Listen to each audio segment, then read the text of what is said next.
গরম পড়েছে কি পড়েনি, চারদিকে এমন শুক্তো ছেঁড়াছিড়ি দেখতেছি, দেখে দেখে আমারও মনে স্বাদ জেগেছে শুক্তো খাবার। সেই জন্য এই এক হাট সবজি নিয়ে বসে পড়েছি। ওই বেশি কিছু দুগুনি আর ওই সজনে খাড়া কটা আছে মোটা মোটা দেখে নিচ্ছি, আর সব কটা সবজি একটা করে নিচ্ছি। অতগুলো করলে কে খাবে? তা এবারে আমার এই এক হাট সবজি কাটার পালা। সেই সবজি কাটতে গিয়ে একটা গোটা বেলা কাবার হয়ে গেল।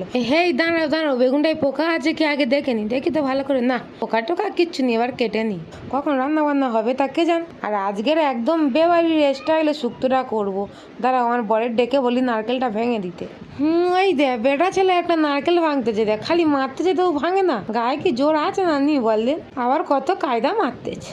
যাও যাও এবার নারকেলটা কুড়ে দাও। হাই ভগবান, নারকেলটা কুড়তে বলেছি বলে নারকেল কোড়া দেখাচ্ছে। এমন করে কুড়তে যেতে সারাদিন লেগে যাবে আজকের কুড়তে কুড়তে। যাই পারে হোক গে, আমি এইদিকে একটা গুঁড়ো মশলা তৈরি করে নিই। একটু মৌরি দিচ্ছি আর একটু চন্দনী দিচ্ছি, দিয়ে শুকনো খোলায় ভেজে নিচ্ছি। এই দেখো অনেকক্ষণ পরে এই কোড়া নারকেল দিয়ে গেছে। থামো, এতে আগে একটু গরম জল ঢেলে দিই, দিয়ে আর এই নারকেলের দুধ বার করব।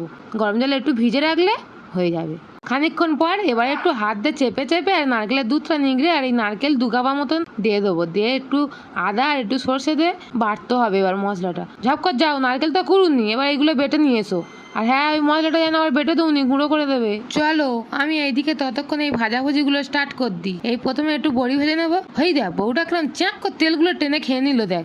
হাই হাই, ইয়ে তো পুরো তেল খাকিয়েইছে। তাই তেল খাকিয়ে একটু লাল লাল করে ভেজে নিচ্ছি। নে এবারে সব শক্ত সবজিগুলো ভেজে নিচ্ছি।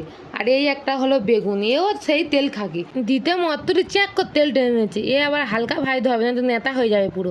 তারপরে এই উচ্ছেটা যেন হালকা ভেজে নি, উচ্ছে একদম কড়কড়ে করে লাল করে ভাজতে হবে। এবারে তেলে একটু 5 ফোড়ন, একটা শুকনো লঙ্কা, একটা তেজপাতা দিচ্ছি, দিয়ে ফোড়নটা ভেজে নিচ্ছি। যখন ভল ভল করে সেন্ট বার হবে তখন সেই আগে থাকতে বেটে রাখা মশলাটা দিয়ে দেবো।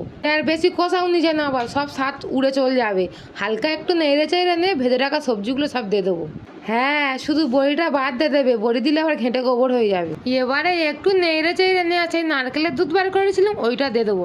এই রে কম কম লাগতেছে, দাঁড়াও একটু জল দিই। আর এক বাটি জল ঢেলে দিলুম, দিয়ে এবারে খুব ভালো করে ফুটে নেবো। এবার বড়িগুলো দিয়ে দিলুম, দিয়ে একটু নেড়ে চেড়ে এবার ওই ভাজা মশলাটা গুঁড়ো করে রেখেছিলাম ভাজা মশলা দেবো। ভাজা মশলাটা দিতে যা ভল ভল করে সেন্ট বার হচ্ছে না, পুরো একদম গোটা গেরাম মোমো করতেছে। এই রে ঘি দিতে ভুলে গেছি, দাঁড়াও একটু ঘি দিয়ে দিই। এবার হালকা করে একটু নেড়ে দিই। যত নাড়তেছি তত যেন ঘেঁটে পাঁক হয়ে যাচ্ছে। বাবা আর নাড়বো নি, এবার নেমে নি। আজকের মনে হয় আমার শুক্তো করাটা সার্থক হয়েছে। কিরকম হাত পা চেটে মুটে খাচ্ছে দেখ না। হেই হেই, অত চাটুনি, আঙুল টাঙুল খুলে কোথায় গালের ভিতর চলে যাবে।